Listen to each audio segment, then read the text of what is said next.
Hello D aspirants.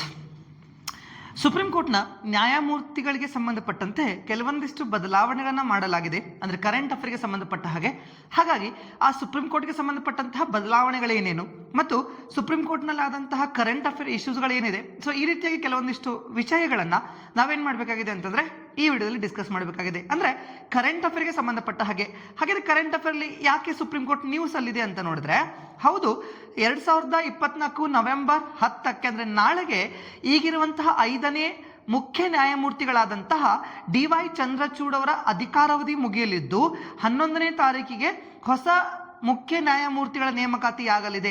ಅದಕ್ಕೋಸ್ಕರ supreme court ಏನಂತಂದ್ರೆ news ಅಲ್ಲಿದೆ, ಅದಕ್ಕೆ ಸಂಬಂಧಪಟ್ಟಂಗೆ ಕೆಲವೊಂದು ಮಾಹಿತಿನ ಡಿಸ್ಕಸ್ ಮಾಡಬೇಕಾಗಿದೆ. ಸೊ ಈ ರೀತಿಯಾದಂತಹ ಕರೆಂಟ್ ಅಫೇರ್ಸ್ಗಾಗಿ ದಯವಿಟ್ಟು ನಮ್ಮ ಚಾನಲ್ನ ಸಬ್ಸ್ಕ್ರೈಬ್ ಮಾಡಿ. ಓಕೆ, ಹಾಗಿದ್ರೆ ನ್ಯೂಸ್ ಏನಿದೆ ಓಕೆ ನೋಡಿದಾದ್ರೆ, supreme court very important. Yes, supreme court ಅಂತ ಹೇಳಿ ಕರಿತೀವಿ. Why the supreme court is news ಅಂತಂದ್ರೆ, ಎಸ್, ಮುಖ್ಯ ನ್ಯಾಯಮೂರ್ತಿಗಳ ಬದಲಾವಣೆ. ಯಾಕೆ ಮುಖ್ಯ ನ್ಯಾಯಮೂರ್ತಿಗಳ ಬದಲಾವಣೆ? ಓಕೆ, ವೆರಿ ಇಂಪಾರ್ಟೆಂಟ್ಲಿ ಬದಲಾವಣೆ ಏನು ಹೇಳುತ್ತೆ ಹಾಗಿದ್ರೆ? So why it is news ಅಂತಂದ್ರೆ, ಸೊ 50th CJI ದವರ ಅಧಿಕಾರಾವಧಿ ಮುಗಿತಾ ಬರ್ತಾ ಇದೆ. 51ನೇ CJI ನಾವೇನ್ ಮಾಡಬೇಕಾಗಿದೆ ಅಂತಂದ್ರೆ ನೇಮಕ ಮಾಡಿಕೊಳ್ಳಬೇಕಾಗಿದೆ, ಅದಕ್ಕೋಸ್ಕರ ಸುದ್ದಿಯಲ್ಲಿದೆ. ಹಾಗಿದ್ರೆ ಈ ಒಂದು ಕರೆಂಟ್ ಅಫೇರ್ ಕಾಂಟೆಕ್ಸ್ಟ್ ಅಲ್ಲಿ ಏನೇನಿರುತ್ತೆ ಅಂತಂದ್ರೆ, ಮೊದಲನೇದಾಗಿ DY ಚಂದ್ರಚೂಡ್ ಅವರ ಬಗ್ಗೆ ಇರುತ್ತೆ, ವೆರಿ ಇಂಪಾರ್ಟೆಂಟ್. ಈ ರೀತಿ ಕರೆಂಟ್ ಅಫೇರ್ ಕವರ್ ಮಾಡ್ಕೋಬೇಕು. DY ಚಂದ್ರಚೂಡ್ ಯಾಕಂದ್ರೆ ಇವರು 50ನೇ ನ್ಯಾಯಮೂರ್ತಿ ಆಗಿದ್ದು ಏನಾಗ್ತಿದ್ದಾರೆ, ನಿವೃತ್ತರಾಗ್ತಿದ್ದಾರೆ. ಓಕೆ, ಇದಾದ್ಮೇಲೆ ನೆಕ್ಸ್ಟ್ ಬರೋದಪ್ಪ ಅಂದ್ರೆ ಸಂಜೀವ್ ಖನ್ನಾ. ಯಾರು? ಎಸ್, ಬಹುಮುಖ್ಯವಾಗಿ ಸಂಜೀವ್ ಖನ್ನಾ. ಯಾಕೆ ಸಂಜೀವ್ ಖನ್ನಾ ನ್ಯೂಸ್ ಅಲ್ಲಿ ಬರ್ತಾರಪ್ಪ ಅಂತಂದ್ರೆ 51ನೇ ನ್ಯಾಯಮೂರ್ತಿಗಳಾಗಿ ಅಂದ್ರೆ ಮುಖ್ಯ ನ್ಯಾಯಮೂರ್ತಿಗಳಾಗಿ ನೇಮಕವಾಗ್ತಿದ್ದಾರೆ.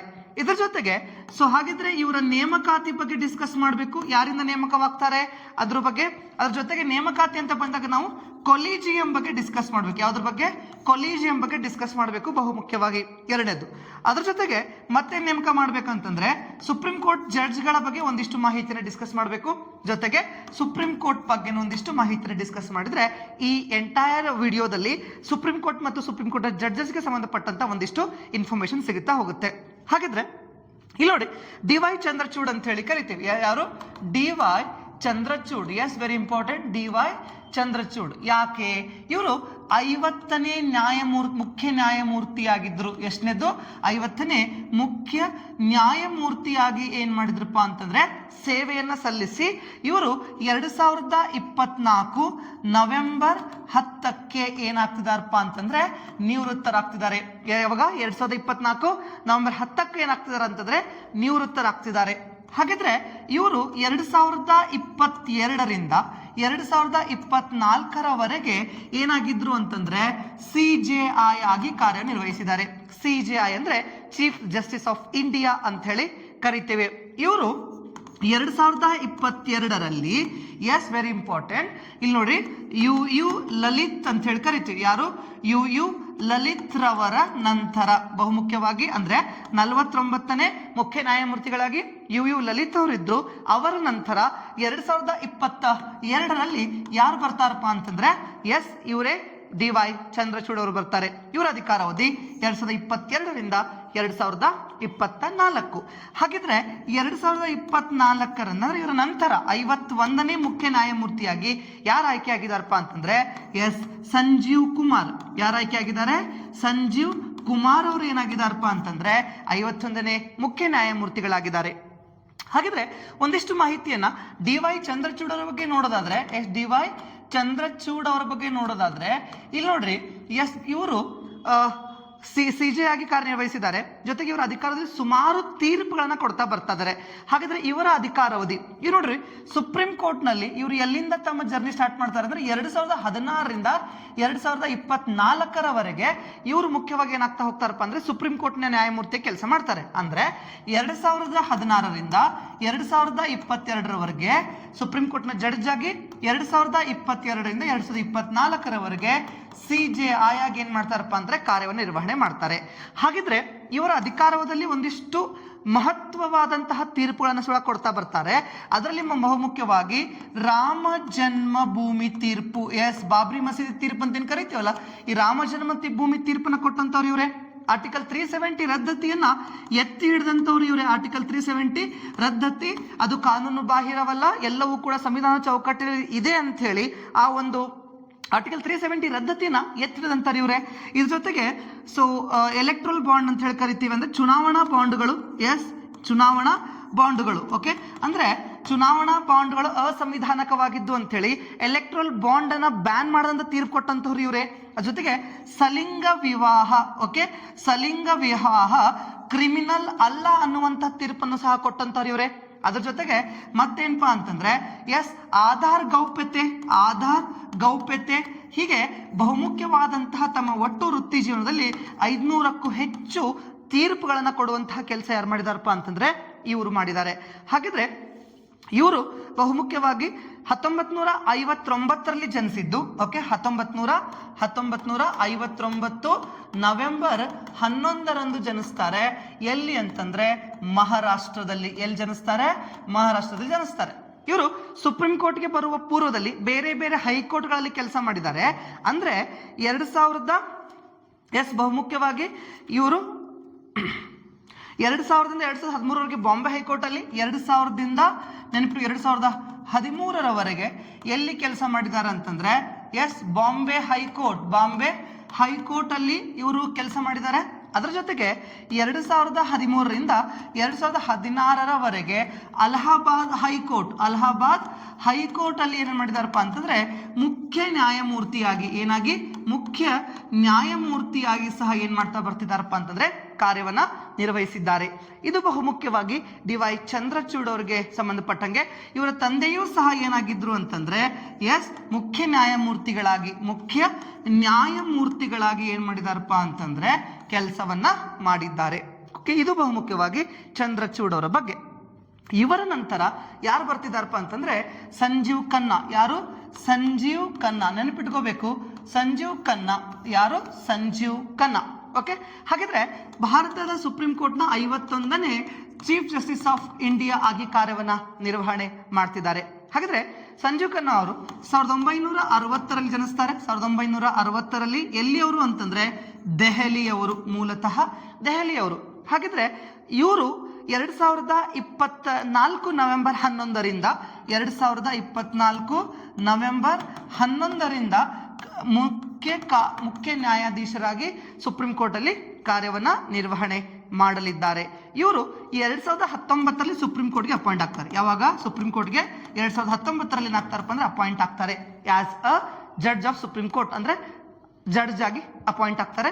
ಇವಾಗ ಅವ್ರು ಏನಾಗ್ತಿದಾರಪ್ಪ ಅಂದ್ರೆ ಮುಖ್ಯ ನ್ಯಾಯಮೂರ್ತಿ ಅಥವಾ CJ ಆಗಿ ಕೆಲಸವನ್ನ ಮಾಡ್ತಾ ಬರ್ತಿದ್ದಾರೆ. ಇದಕ್ಕಿಂತ ಪೂರ್ವದಲ್ಲಿ 2005ರಿಂದ 2019ವರೆಗೂ ಡೆಲ್ಲಿ ಹೈಕೋರ್ಟ್ ಅಲ್ಲಿ ಕಾರ್ಯನಿರ್ವಹಿಸಿದರು. ಎಲ್ಲಿಂದ? 2005ರಿಂದ 2019ವರೆಗೂ Delhi high court. Okay, Delhi high court ಅಲ್ಲಿ ಏನ್ ಮಾಡಿದ್ರು ಅಂತಂದ್ರೆ ಕಾರ್ಯವನ್ನ ನಿರ್ವಹಣೆ ಮಾಡಿದ್ದಾರೆ.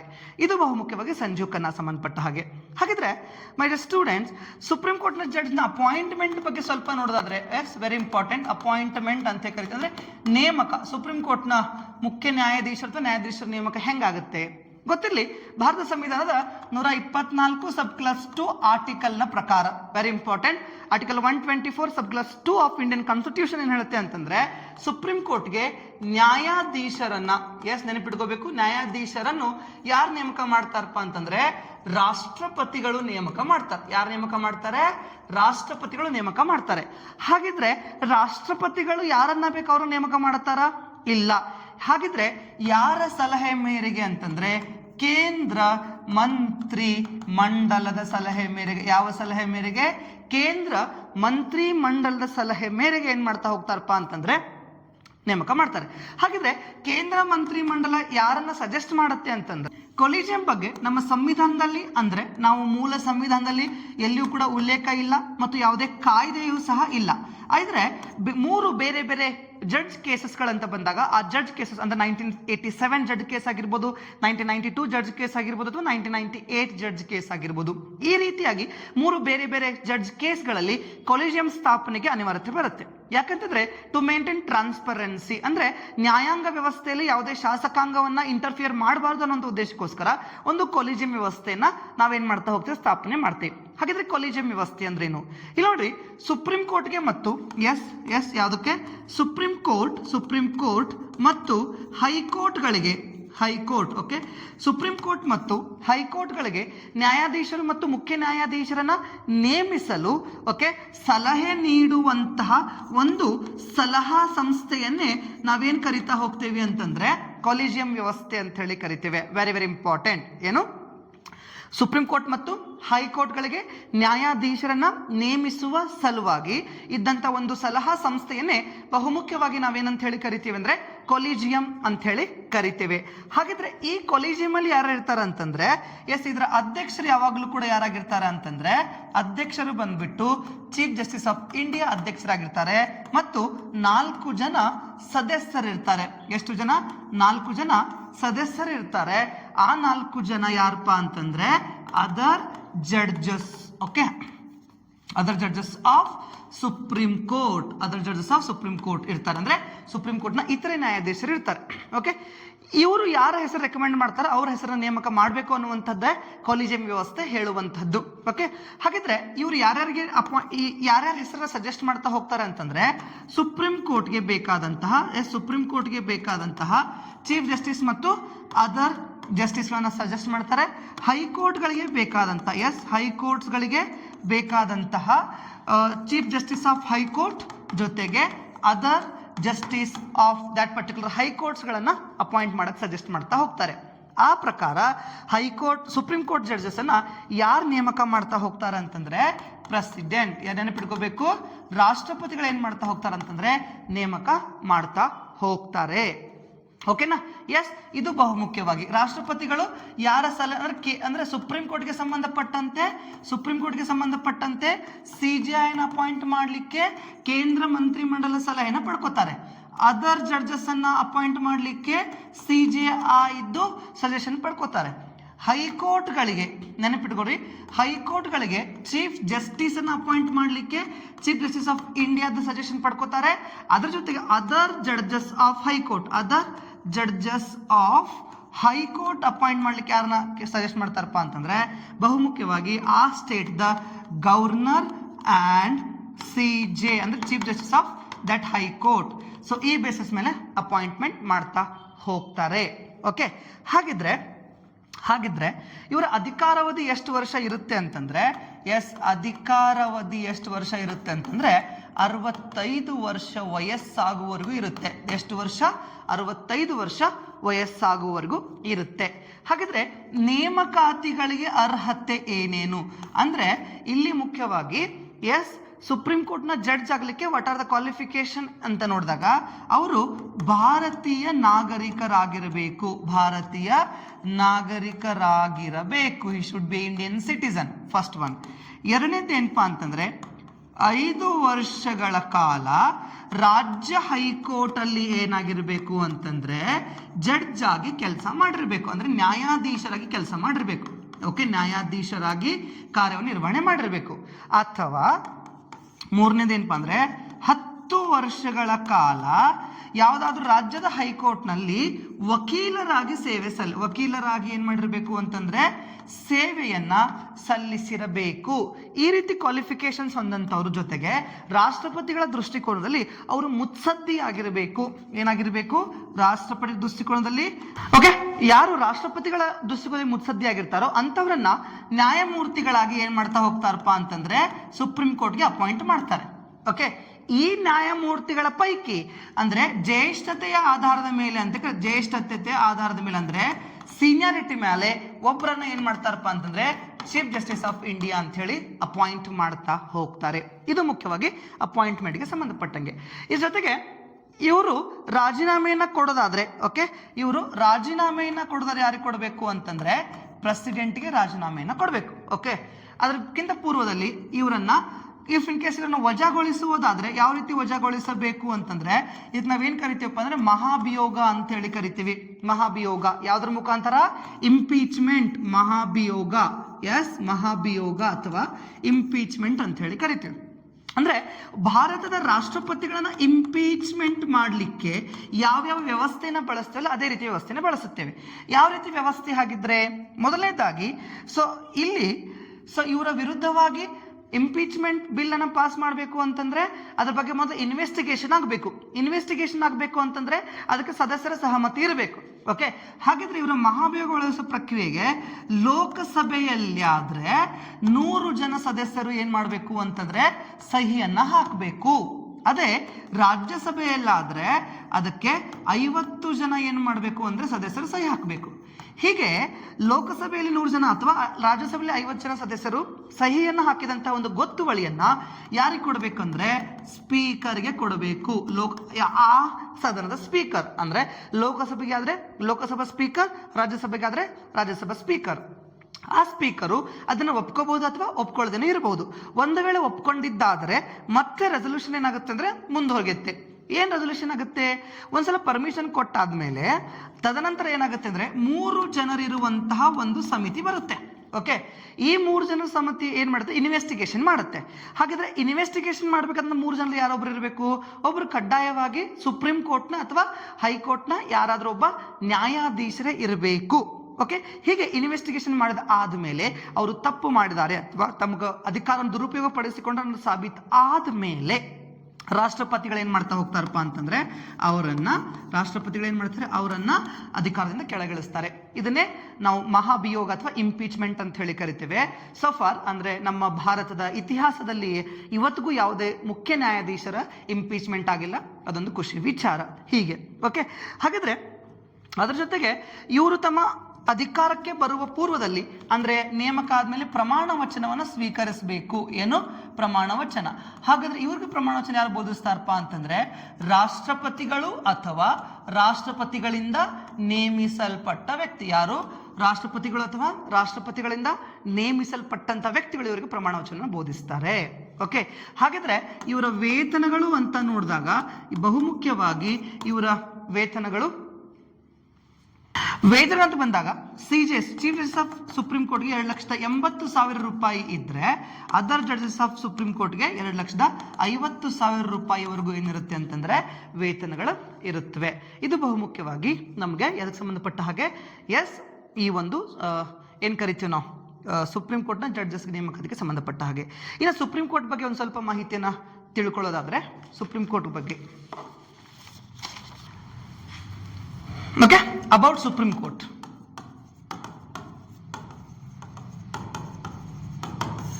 ಸೊ 1950 ಜಾನ್ವರಿ 28ರಂದು ನಮ್ಮ ದೇಶದಲ್ಲಿ ಸುಪ್ರೀಂ ಕೋರ್ಟ್ ರಚನೆ ಆಗುತ್ತೆ. ಓಕೆ, ಹಾಗಾದ್ರೆ ಸುಪ್ರೀಂ ಕೋರ್ಟ್ ಇದಕ್ಕಿಂತ ಪೂರ್ವದಲ್ಲಿ federal court of India 1935 act ಅಡಿಯಲ್ಲಿ ನಾವೇನ್ ಮಾಡ್ತೇವಪ್ಪ ಒಂದು ಫೆಡರಲ್ ಕೋರ್ಟ್ ಆಫ್ ಇಂಡಿಯಾ ಸ್ಥಾಪನೆ ಮಾಡ್ತೇವೆ. ಅದರ ನಂತರ ಸ್ವತಂತ್ರ ನಂತರ 1950 ಜಾನ್ವರಿ 28ರಂದು ನಾವು ಸುಪ್ರೀಂ ಕೋರ್ಟ್ ಅನ್ನ ಸ್ಥಾಪನೆ ಮಾಡ್ತೇವೆ. ಎಲ್ಲಿಪ್ಪ ಅಂತಂದ್ರೆ ನಮ್ಗೆಲ್ಲ ಗೊತ್ತಿರುವ ಹಾಗೆ ದೆಹಲಿ. ಹಾಗಾದ್ರೆ ಸುಪ್ರೀಂ ಕೋರ್ಟ್ನ ನ್ಯಾಯಾಧೀಶರ ಸಂಖ್ಯಾಬಲ ನೆನಪಿಟ್ಕೋಬೇಕು. ನ್ಯಾಯಾಧೀಶರ ಸಂಖ್ಯಾಬಲ ಎಷ್ಟಿದೆ ಅನ್ನೋದನ್ನ ನೋಡೋದಾದ್ರೆ ಪ್ರಸ್ತುತ 33 ಜನ ನ್ಯಾಯಾಧೀಶರು ಇರ್ತಾರೆ. 33 ನ್ಯಾಯಾಧೀಶರು ಪ್ಲಸ್ ಒಬ್ರು ಮುಖ್ಯ ನ್ಯಾಯಾಧೀಶರು. ಸೊ ಇದು ಪ್ರಮುಖವಾಗಿ ಸುಪ್ರೀಂ ಕೋರ್ಟ್ ಸಂಬಂಧಪಟ್ಟಂಗೆ. ಇದ್ರ ಜೊತೆಗೆ ಕೆಲವು ಸುಪ್ರೀಂ ಕೋರ್ಟ್ನ ಮುಖ್ಯ ನ್ಯಾಯಾಧೀಶರು ಹಂಗಾಮಿ ರಾಷ್ಟ್ರಪತಿಗಳಾಗಿ ಕಾರ್ಯನಿರ್ವಹಣೆ ಮಾಡ್ತಾರೆ. ಅಂದ್ರೆ ಹೇಗೆ? ಇಲ್ಲಿ ನೋಡಿ, ರಾಷ್ಟ್ರಪತಿಗಳು ದೇಶದಲ್ಲಿ ಅಂದ್ರೆ ರಾಷ್ಟ್ರಪತಿಯ ಹುದ್ದೆ ತೆರವಾದಾಗ ಉಪರಾಷ್ಟ್ರಪತಿಗಳು ಏನ್ ಮಾಡಬೇಕು ಅಂತಂದ್ರೆ ಹಂಗಾಮಿ ರಾಷ್ಟ್ರಪತಿಗಳಾಗಿ ಕೆಲಸವನ್ನ ನಿರ್ವಹಣೆ ಮಾಡಬೇಕು. ಆದ್ರೆ ಎಟ್ ಎ ಟೈಮ್ ರಾಷ್ಟ್ರಪತಿ ಮತ್ತು ಉಪರಾಷ್ಟ್ರಪತಿ ಎರಡೂ ಹುದ್ದೆಗಳ ತೆರವಾದಾಗ ಸುಪ್ರೀಂ ಕೋರ್ಟ್ನ ಮುಖ್ಯ ನ್ಯಾಯಮೂರ್ತಿಗಳು ಏನ್ ಮಾಡಬೇಕು ಅಂತಂದ್ರೆ ರಾಷ್ಟ್ರಪತಿಗಳ ಜವಾಬ್ದಾರಿಯನ್ನ ಏನ್ ಮಾಡಬೇಕು ಅಂತಂದ್ರೆ ನಿರ್ವಹಣೆ ಮಾಡಬೇಕು. ಹಾಗಾದ್ರೆ ಭಾರತದ ಇತಿಹಾಸದಲ್ಲಿ ಯಾರಾದ್ರೂ ಒಬ್ಬ ಮುಖ್ಯ ನ್ಯಾಯಮೂರ್ತಿ ಕೆಲಸ ಮಾಡಿದಾರಾ? ಹೌದು. 1969ರಲ್ಲಿ ಅವತ್ತಿನ CJI ಎಂ ಹಿದಾಯತ್ ಉಲ್ಲಾ. ಯಾರು? ಎಂ ಹಿದಾಯತ್ ಉಲ್ಲಾ ಅವ್ರು ಏನ್ ಮಾಡ್ತಾರಪ್ಪ ಅಂತಂದ್ರೆ ಮುಖ್ಯ ನ್ಯಾಯಮೂರ್ತಿಗಳಾಗಿದ್ದು ಅದ್ರ ಜೊತೆಗೆ ಮತ್ತೇನ್ ಮಾಡ್ತಾರಪ್ಪ ಅಂತಂದ್ರೆ ಭಾರತದ ಹಂಗಾಮಿ ರಾಷ್ಟ್ರಪತಿಯಾಗಿನೂ ಕೂಡ ಕೆಲಸ ಮಾಡ್ತಾರೆ. ಇದ್ರ ಜೊತೆಗೆ ಒಂದಿಷ್ಟು ಫ್ಯಾಕ್ಟ್ಸ್ ಅನ್ನ ನೋಡಿದಾಗ ಭಾರತದ ಸುಪ್ರೀಂ ಕೋರ್ಟ್ನ ಮೊದಲ CJI ನೆನಪಿಟ್ಕೊಳ್ಳಿ, ಮೊದಲ CJI ಯಾರಪ್ಪ ಅಂತಂದ್ರೆ H.J. ಕನಿಯಾ. ಯಾರು? H.J. ಕನಿಯಾ ಏನಪ್ಪಾ ಅಂತಂದ್ರೆ ಭಾರತದ ಮೊದಲ ಭಾರತ ಸುಪ್ರೀಂ ಕೋರ್ಟ್ನ ಮೊದಲ ನ್ಯಾಯಮೂರ್ತಿಗಳಾಗಿ ಕೆಲಸ ಮಾಡಿದ್ದಾರೆ. ಅದ್ರ ಜೊತೆಗೆ ಅಧಿಕ ಅಧಿಕಾರಾವಧಿ ಅಥವಾ ದೀರ್ಘಾವಧಿಯ CJI ಯಾರಪ್ಪ ಅಂತಂದ್ರೆ ಎಸ್, ಬಹುಮುಖ್ಯವಾಗಿ ಯಾರು ಲಾಂಗ್ ಟರ್ಮ್ಗೆ ಚೀಫ್ ಜಸ್ಟಿಸ್ ಆಫ್ ಇಂಡಿಯಾ ಕೆಲಸ ಮಾಡ್ತಾರಪ್ಪ ಅಂತಂದ್ರೆ ಎಸ್, ವಿಷ್ಣು ಚಂದ್ರಚೂಡ್. ಯಾರು? ವಿಷ್ಣು ಚಂದ್ರಚೂಡ್ ಅಂದ್ರೆ ಏನ್ ರಿಟೈರ್ಡ್ ಆಗ್ತಿದಾರಲ್ಲ ಅವರ ತಂದೆ ವಿಷ್ಣು ಚಂದ್ರಚೂಡ್ ಅವರು ದೀರ್ಘಾವಧಿಗೆ ಅಂದ್ರೆ 1978 ಓಕೆ 1978ರಿಂದ 1982 ಓಕೆ 1978ರಿಂದ 1985ರವರೆಗೂ ಕೂಡ ಕಾರ್ಯನಿರ್ವಹಣೆ ಮಾಡ್ತಾರೆ ದೀರ್ಘಾವಧಿಗೆ. ಇನ್ನು ಅಲ್ಪಾವಧಿಗೆ ಯಾರಿದ್ದಾರೆ? ಎಸ್, ಬಹುಮುಖ್ಯವಾಗಿ ಅಲ್ಪಾವಧಿಗಿರುವಂತಹ ಯಾರಪ್ಪ ಅಂತ ಅಲ್ಪಾವಧಿಯ CJI ಯಾರಿದ್ರು ಅಂತಂದ್ರೆ ಎಸ್, ಕಮಲ್ ನರೈನ್ ಸಿಂಗ್, ಕೇವಲ 17 ದಿನ. ಯಾರು? ಕಮಲ್ ನರೈನ್ ಸಿಂಗ್ ಅವರಿದ್ರು ಕೇವಲ 1991ರಲ್ಲಿ. ಓಕೆನಾ? ಎಸ್, ಇದಿಷ್ಟು ಪ್ರಮುಖವಾಗಿ ಸುಪ್ರೀಂ ಕೋರ್ಟ್ಗೆ ಸಂಬಂಧಪಟ್ಟಂತ ಒಂದಿಷ್ಟು ಮಾಹಿತಿ ಮತ್ತು ಕರೆಂಟ್ ಅಫೇರ್ಗಾಗಿತ್ತು. ಇಂಥ ಹೆಚ್ಚಿನ ಕರೆಂಟ್ ಅಫೇರ್ಗೆ ಸಂಬಂಧಪಟ್ಟಂತಹ ವಿಡಿಯೋಗಳಿಗಾಗಿ ನಮ್ಮ ಪೇಜನ್ನು ಫಾಲೋ ಮಾಡಿ. Thank you.